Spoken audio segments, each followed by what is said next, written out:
Olá, pessoal! Olá, equipe Média Aula, tudo bem com vocês? Meu nome é Júnia, eu sou ginecologista e obstetra e hoje eu vou fazer uma espécie de revisão, né, das provas dos últimos 5 anos. É impossível prever o que cai numa prova, obviamente, né? Mas se fosse para postar em alguns temas dentro da ginecologia e da obstetrícia, seriam esses aí. Dentro da ginecologia, falando de ciclo menstrual, eles sempre gostam de cobrar do candidato quais são os hormônios envolvidos, qual é a época do ciclo em que eles são predominantes, quais são as células que produzem, né? No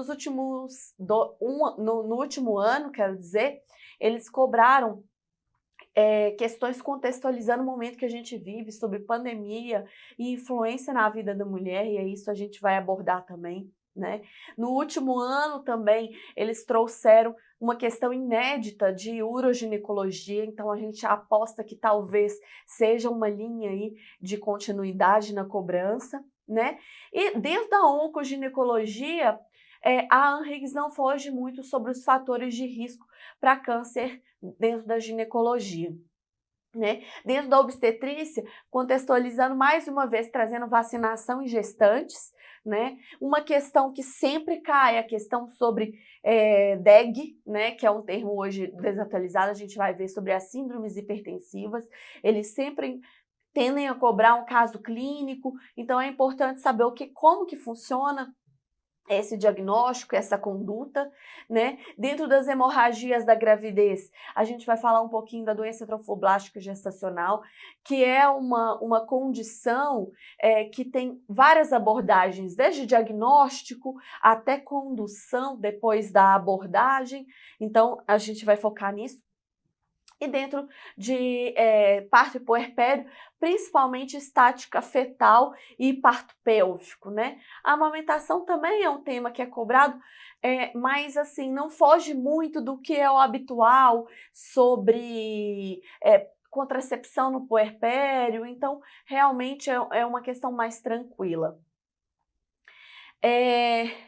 Falando da ginecologia endócrina, né, do ciclo menstrual, principalmente planejamento familiar, que eles também cobram sobre questões, sobre os métodos, como que eles agem e tudo mais, e acaba que para você responder, você tem que saber como que funciona o ciclo menstrual, a gente vai focar nesse tema aqui com vocês.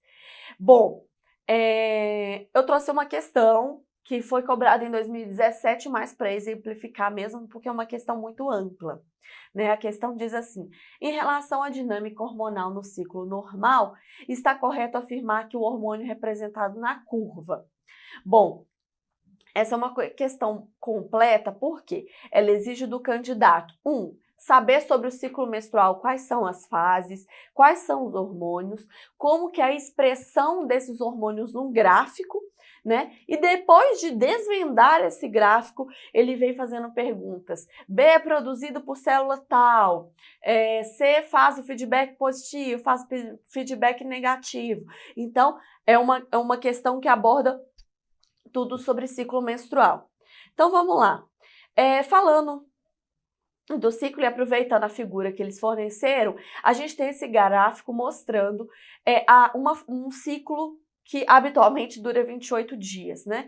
A primeira fase é a fase folicular, né, que é do 1º ao 15º dia, e a segunda fase a gente chama de fase lútea, que é após a ovulação. E o que separa, o marco mesmo, que separa uma fase da outra, é o evento ovulação. No gráfico, os hormônios são esses, né? São os representados nessa figura. O verde é o FSH, o B é o LH, que é o vermelhinho, o estradiol, que é o azul, e o roxinho é a progesterona. Então, vamos relembrar relembrar esses hormônios. O FSH é um hormônio produzido pela adenohipófise, então é uma gonadotrofina, estimulado por GnRH, né? O hormônio gonadotrópico que realmente é produzido pelo hipotálamo. né?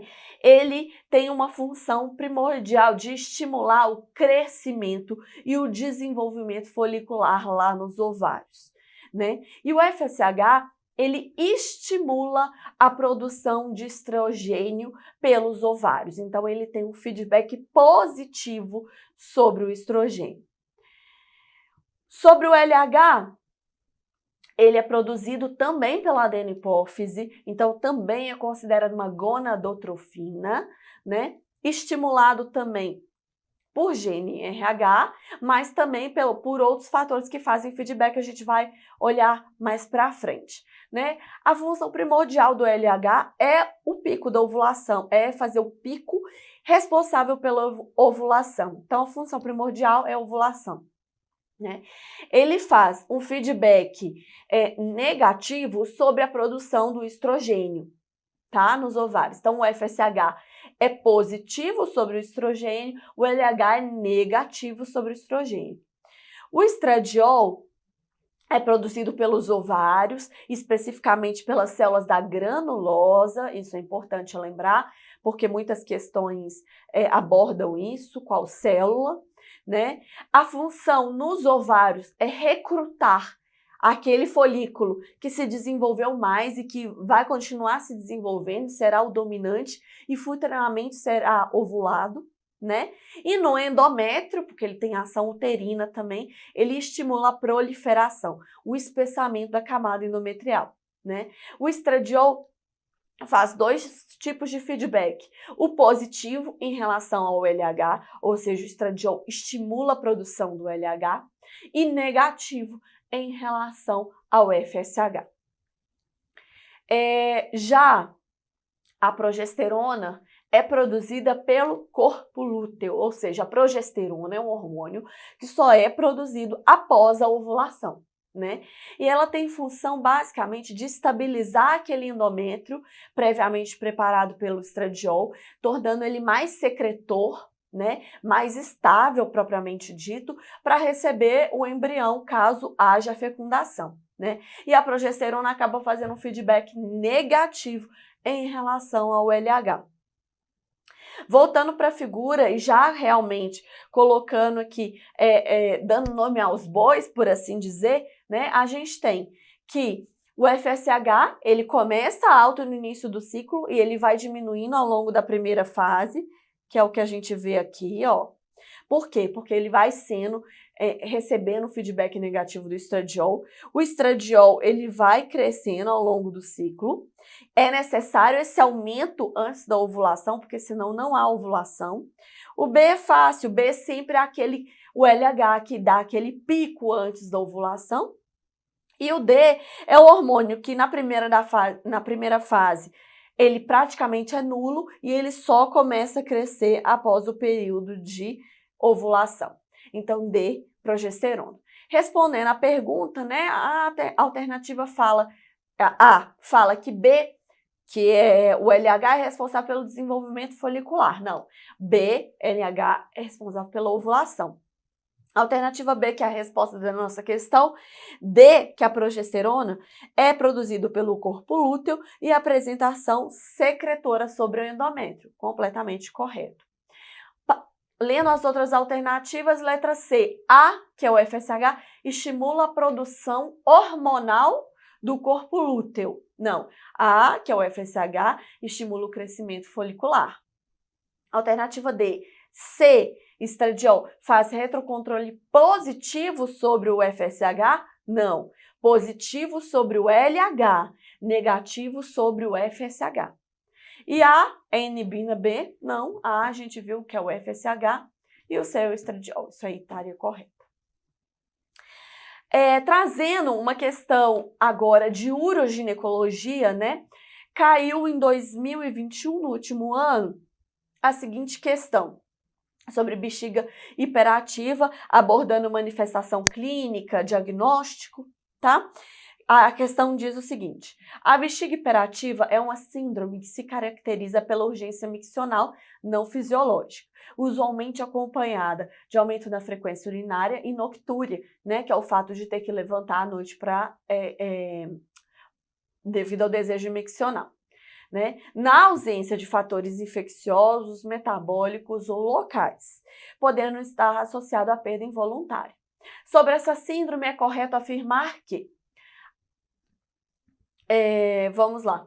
A resposta da nossa questão já está na alternativa A. O diagnóstico depende do estudo urodinâmico pela demonstração da hiperatividade do destrusor na fase de enchimento da cistometria.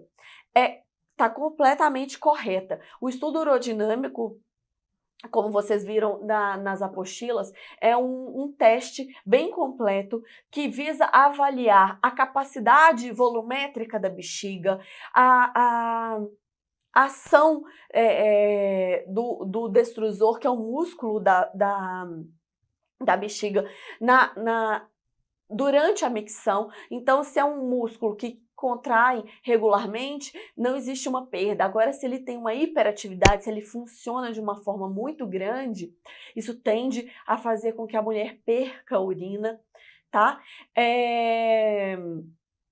Então, ele é o teste, digamos, padrão ouro para a gente avaliar essa função aí do destrusor, né, que causa a bexiga hiperativa.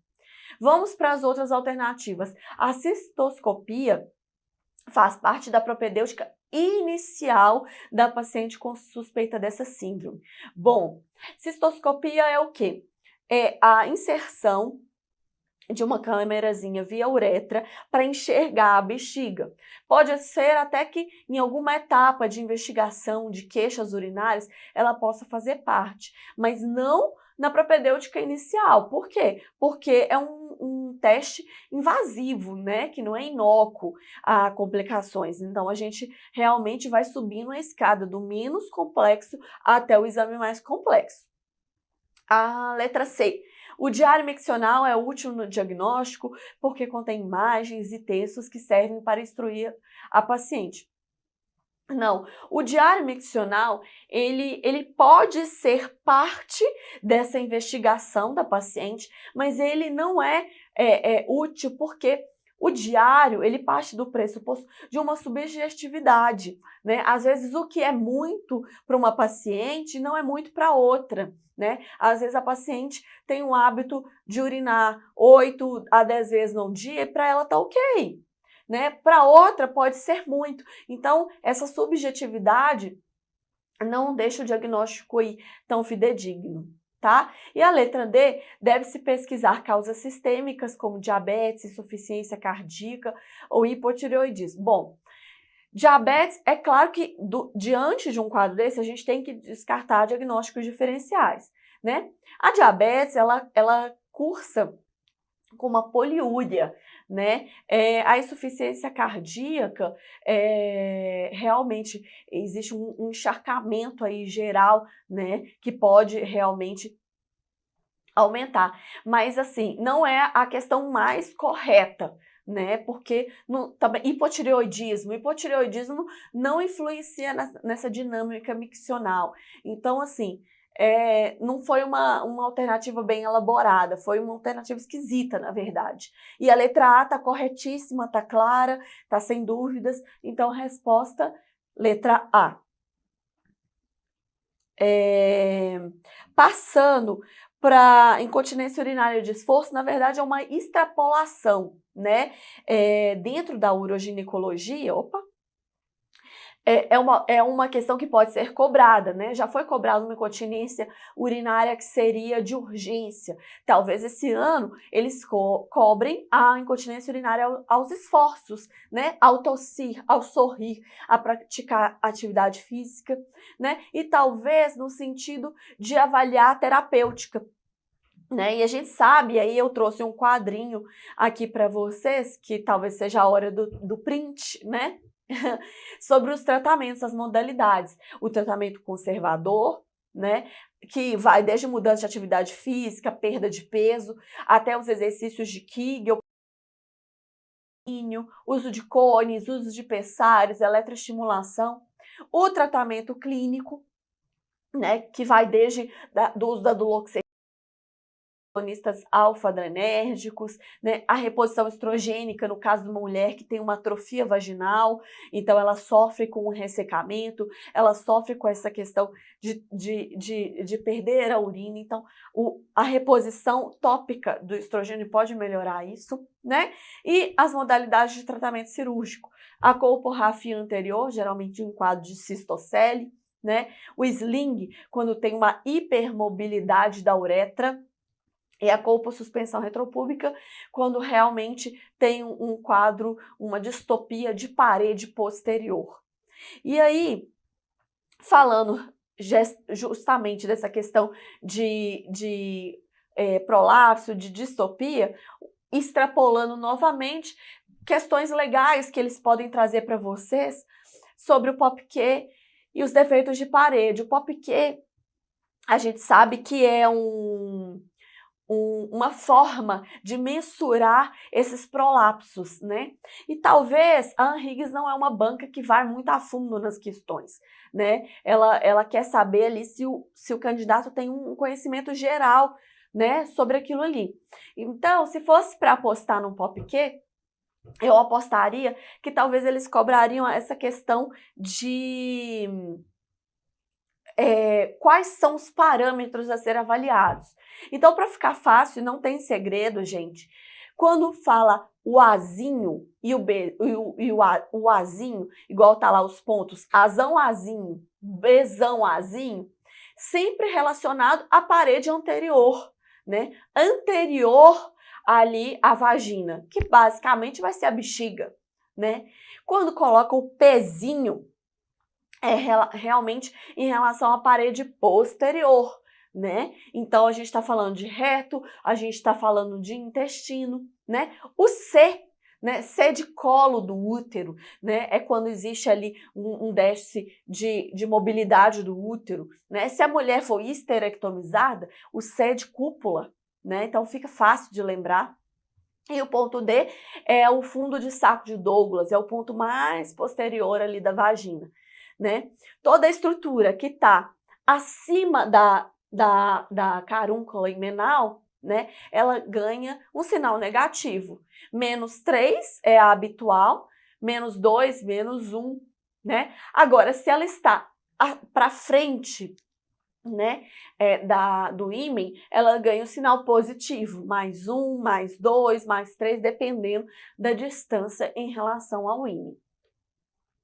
Dentro dos defeitos, né, de parede, também trazendo rapidamente aqui para vocês, quando a gente fala de um defeito de parede apical, a gente está falando de quê? De prolapso de útero, de prolapso de cúpula e um prolapso até de um intestino mais alto, né? Quando a gente fala de um defeito de parede anterior, como eu disse, é um defeito de bexiga, que a gente dá o nome de cistocele.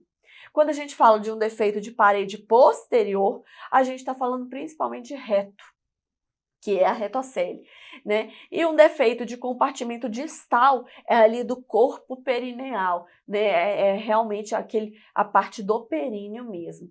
Às vezes prejudicada por um parto normal, com episiotomia prévia, por exemplo. Uma das questões trazidas, né, por eles em 2021 foi sobre a pandemia, né, na vida da mulher, sobre violência doméstica. E aí vamos ver a questão. Falando assim, que durante o período da pandemia da Covid-19, muitas mudanças ocorreram na vida das pessoas, né? Como resultado desse momento, existem dados mostrando um aumento na incidência do abuso de álcool, outras substâncias, de transtornos ansiosos e depressivos e de violência doméstica. Infelizmente, a violência contra a mulher já era um problema bastante comum antes mesmo da pandemia. Sobre como proceder diante de uma consulta médica com mulheres com suspeita de terem sofrido, ele quer a alternativa incorreta, que já está na letra A, né?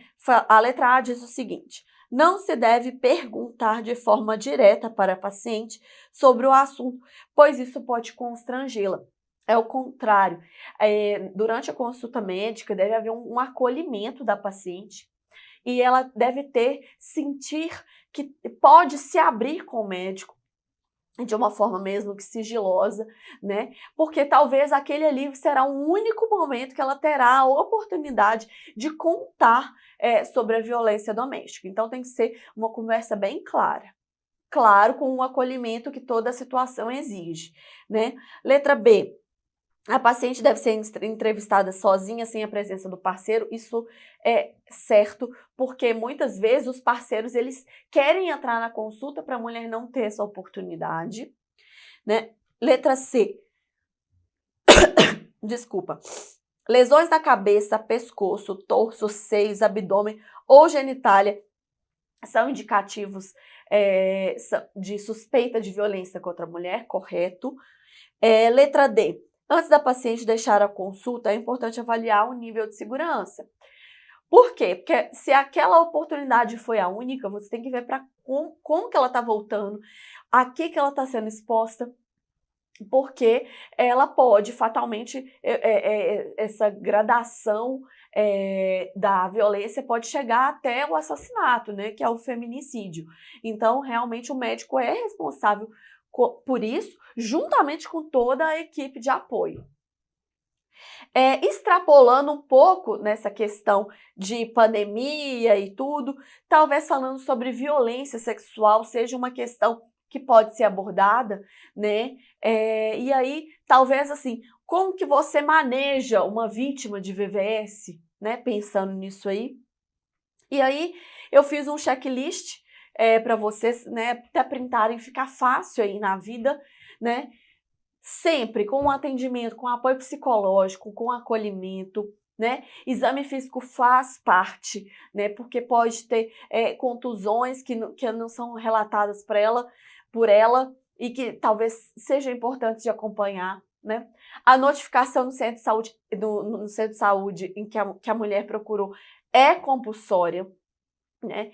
É papel do médico também esclarecer sobre as providências judiciais, falar que, deixar claro que ela não é obrigada a fazer boletim de ocorrência, ela não é obrigada a procurar a polícia, mas que se ela quiser, ela deve se encaminhar a tal unidade, portar tal e tal documento. Então, o médico ele tem que dar esse direcionamento, né?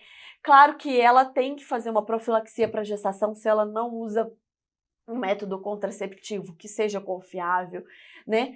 A profilaxia para doenças, para infecções sexualmente transmissíveis, tanto as não virais quanto as virais, né? Então a gente está falando de vaginose, a gente está falando de gonorreia, a gente está falando de HIV, né? Lembrando que a profilaxia para HIV, ela dura 28 dias, né? Então a mulher, ela sai da unidade ali com todos os medicamentos para aquele mês, né? Essa mulher, ela tem que, deve ser submetida à coleta de sangue para acompanhamento das intoxicação renal, intoxicação hepática, caso ela use, né, realmente a profilaxia para HIV. Além disso, para acompanhamento das sorologias para infecção das infecções sexualmente transmissíveis, né? E ela vai ter que ser vinculada a um ambulatório, a um segmento ambulatorial para acompanhar tanto psicologicamente, dando esse apoio para ela, quanto em termos de sorologia, de gravidez, abortamento legal, se ela realmente engravidou nesse episódio, tá certo? Mudando agora de tema sobre a oncoginecologia, realmente eu trouxe aqui uma questão sobre, né, os fatores de risco, que é bem completa, quer saber assim, câncer de mama está associado a quê? Câncer de colo do útero. Então, para realmente responder, eu trouxe esse resuminho aqui para vocês. Bom, sobre o câncer do colo do útero, fator de risco maior, HPV, né? Os subtipos principais 16 e 18, que são responsáveis por 70% dos casos, né? A prevenção primária, né, é evitar o contato sexual desprotegido, então uso de camisinha. E aí a vacina do HPV entra também, hoje presente no cartão vacinal, né, fornecido pelo SUS. A prevenção secundária seria a coleta do Papa Nicolau. Sobre câncer de ovários, fatores de risco, que também serve para câncer de endométrio, serve para câncer de mama. Primeiro, história familiar pesa muito. E aí, os genes BRCA1 e 2, que também são importantes no câncer de mama, né? O câncer de ovário está ali mais ou menos dos 60 aos 70 anos, principalmente, né? E quanto mais esse ovário trabalha ao longo da vida, mais ele tem uma chance de, numa dessas mitoses, surgir uma célula ruim, que é o que possa determinar o câncer, né? Então, pensar, se a menina menstrua muito cedo, que é a menarca precoce, se a mulher entra muito tarde na menopausa, e se ela não tem filho nenhum durante a vida, que é a nuliparidade, ela tem mais chance de câncer de ovário, né? A raça branca, né? Além disso, endometriose, obesidade também tá associado. Dentro dos fatores de proteção, a gente fala de contraceptivo oral, amamentação, né? Hoje a gente sabe que quando faz a laqueadura tubar, tirando toda a trompa, que a gente chama de salpingectomia, né? E se a paciente vem de uma família com gene de BRCA1, por algum motivo ela sabe que tem esse gene, talvez a salpingoforectomia, ou seja, tirar a trompa, tirar o ovário dessa mulher numa idade aí, antes dela desenvolver esse câncer. Sobre o câncer de mama, né, a partir de 40 anos é a faixa etária que geralmente acontece o câncer, né, na raça branca. Se ela tem uma história pessoal de câncer de mama, a chance dela ter novamente é grande, é maior. História na família, e aí primeiro grau, mãe, irmãs e filhas, né? Se ela tem lesões histológicas pré-cancerígenas, como hiperplasia com atipias, né? E aí, falando novamente do gene BRCA1, menarca precoce, menopausa tardia, nuliparidade, obesidade, né? E estilo de vida também acaba sendo comum a todos os tipos de câncer, gordura saturada, etilismo, sedentarismo, tabagismo. Sobre o câncer de endométrio, novamente a faixa etária geralmente é a partir de 50 anos, na raça branca.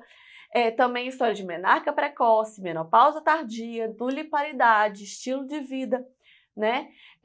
Também tem uma associação com se a mulher na pós-menopausa faz uso de TRH, né? A terapia de reposição, né? E os fatores de proteção, uso de contraceptivo oral ao longo da vida, se ela amamenta, se ela faz realmente o acompanhamento certinho ginecológico. Indo agora para obstetrícia sobre pré-natal, vamos falar agora da vacinação, vacina contra a Covid-19 em grávidas. Eu trouxe uma questão para exemplificar, que foi uma questão simples, tranquila, de 2017, perguntando quais são as vacinas indicadas na gestação. A gente sabe que dentro das indicadas, a gente está falando da vacina para hepatite B, a vacina da influenza, a vacina dupla do adulto, né? E agora também a da Covid. As situações, as contraindicadas são as virais, tríplice viral, HPV, varicela, dengue, isso não se faz. E as situações especiais que a gente tem que avaliar em que contexto que essa mulher está inserida, hepatite A, pneumocócica, meningocócica e febre amarela. Bom, e aí a resposta da questão são todas essas, como a gente viu.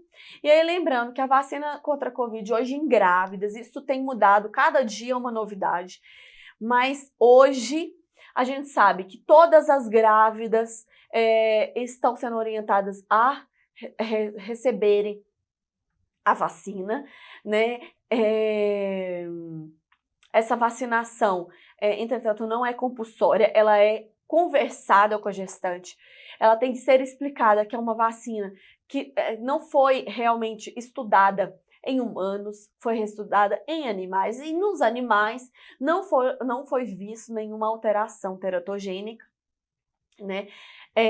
Hoje, a vacina da Coronavac e da Pfizer, elas são indicadas, mas Janssen e Oxford AstraZeneca geralmente são consideradas categoria C para gestante, ou seja, são usadas num contexto em que não há outra melhor. Como há, né, a da Pfizer e a da Coronavac, a gente opta por essas.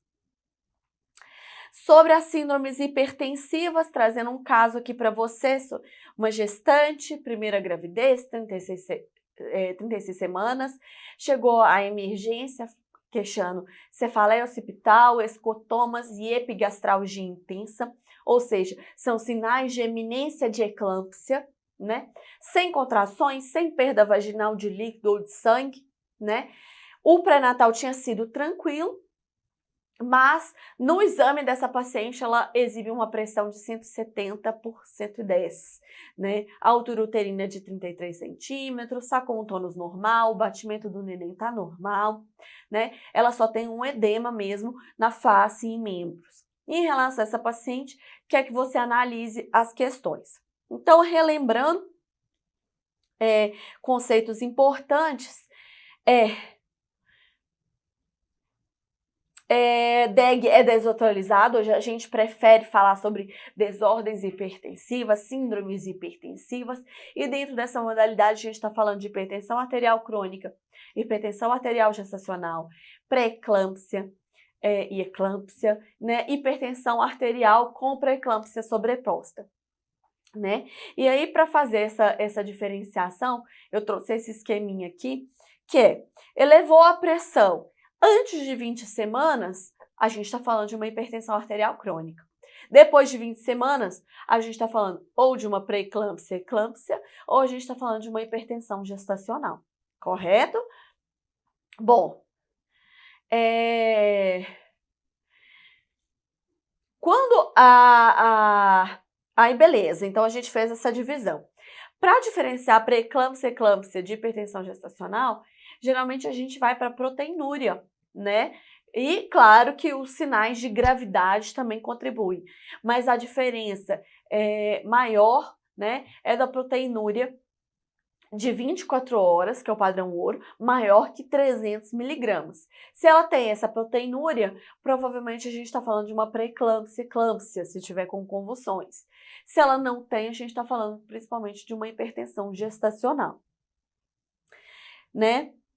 Indo para as questões, deve-se avaliar o grau de comprometimento materno, fetal, com rastreamento de síndrome HELP, critérios de gravidade de pré-eclâmpsia, avaliação da vitalidade fetal, com cardiotocografia e Doppler. Ótimo, perfeito e autoexplicativo esse, né? Então, todo o cuidado de saber como que a mãe e o neném estão.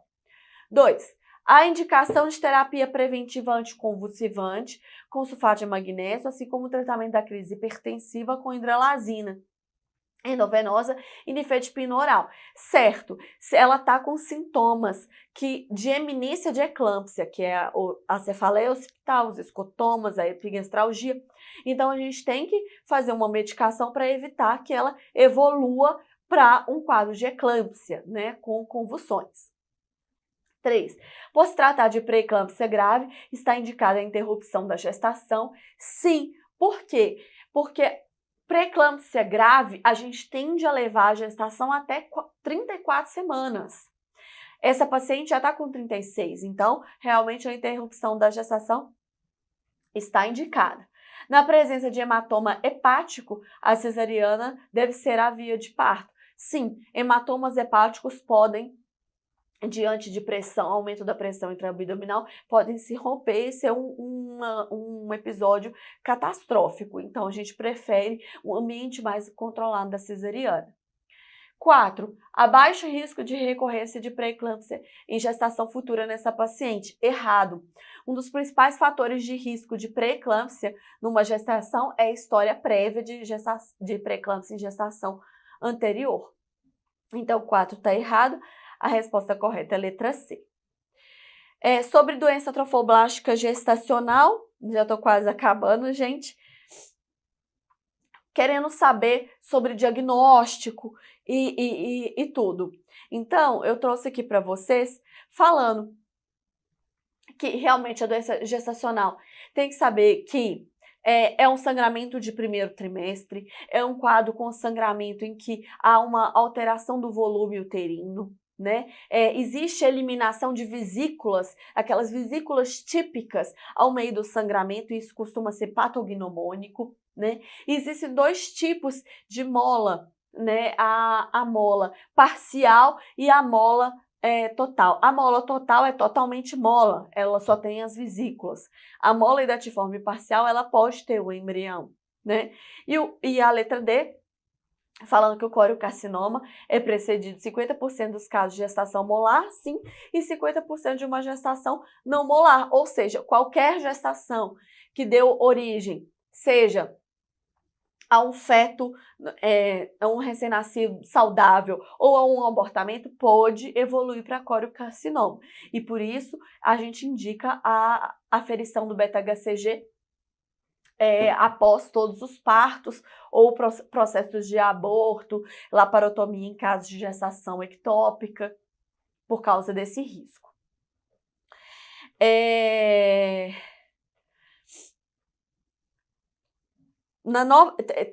Trouxe uma nova questão só para mostrar que realmente é um tema muito cobrado, né? E sempre nessa questão, associando mola parcial, mola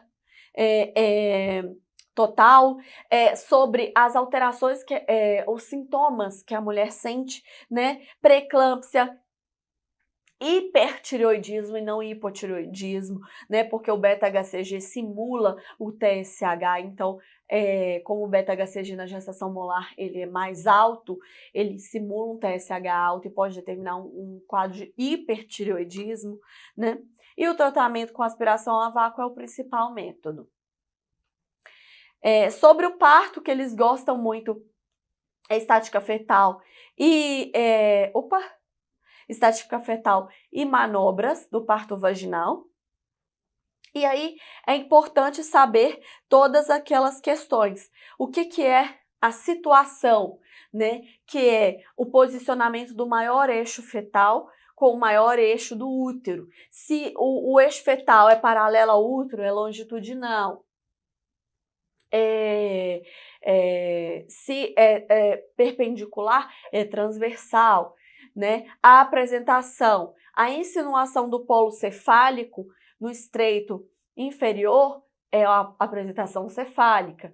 Se for o bumbum, as perninhas, voltado para o estreito inferior, a gente está falando de uma apresentação pélvica. O plano de Deli, ele corresponde à espinha isquiática. Então, o plano 0 é esse. Acima desse plano são planos negativos. Abaixo desse plano são planos positivos. Variedades de posição, né? Que realmente é o occipito transverso esquerdo, OP, OS, oblíquo. Então, toda essa abordagem, vocês têm que dar uma lidinha antes da prova para saber do que está falando, que é a variedade de posição, né? E não sei porquê, mas a banca da Higgs ama falar sobre manobras de parto pélvico, né? Então, é importante, pegando esse gancho, tanto as manobras no parto vaginal do feto cefálico, quanto o parto vaginal de feto pélvico. E aí a gente tem manobras tanto para desprendimento de ombros quanto para desprendimento de cabeça derradeira. E é por isso que eu trouxe aqui para vocês. A hora do print é agora. Essas são as manobras para o desprendimento cefálico no parto vaginal com feto cefálico. Então, McRoberts, Rubin 1, Rubin 2, manobra de Wood, Jacquemer, Gaski. Então, tem que dar uma olhada lá na apostila como que quais são essas manobras, né? Já aqui é um desprendimento dos ombros no parto vaginal de feto pélvico. Manobra de Bratt, Horace, Deventer-Miller, o desprendimento dos bracinhos. Então tem que saber também, tem que dar uma olhada para saber nomes, porque eles são pontuais. A manobra de Horace serve para, e aí você tem que saber para quê. E aqui o novo print sobre o desprendimento da cabeça derradeira no parto vaginal de feto pélvico. E aí trazendo o Piper, né, que é o fórceps, é um instrumento utilizado para ajudar nessa manobra.